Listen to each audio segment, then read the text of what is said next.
Unang-una, kailangan mong maintindihan na God is not under our power. We are under God's power. Hindi ko muna nalangin tayo, paghingi mo, agad-agad may obligasyang bigyan kanya agad. Although, nagaganap yun, na pagkakailangan mo na, ibibigay sa'yo ng Diyos. Pero kung halimbawa, hindi binibigay sa'yo, mag-iisip ka sa Biblia.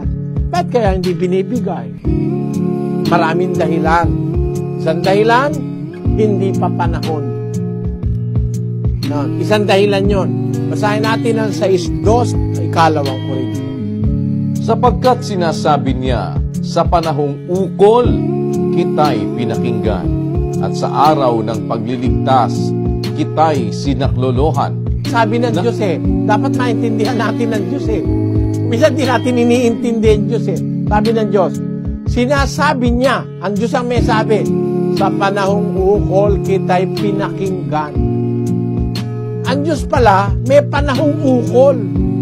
Hindi siya pwedeng pabigla-bigla na kahit hindi panahon. Halimbawa, gusto ko na pong mag-asawa, tatay may gatas pa labi mo, gusto mo na mag-asawa. Para mga bata ngayon, 13 anyos, 12 anyos, umaalembong na. Gusto na ng lalaki.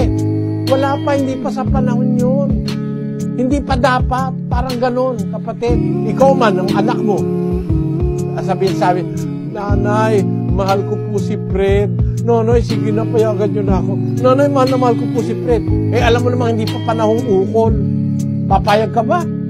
Basahin natin ang unang Korinto 7, versikulo 36. Ngunit kung iniisip ng sino mang lalaki na hindi siya gumagawa ng marapat sa kanyang anak na dalaga, kung ito'y sumapit na sa kanyang katamtamang gulang, at kung kailangan ay sundin niya ang kanyang maibigan, hindi siya nagkakasala, bayaang mag-asawa sila. Tamo kapatid, may panahong ukol Kung halimbawa, yung anak mo nagwawala, gustong mag-asawa, pinipigilan mo, bata pa.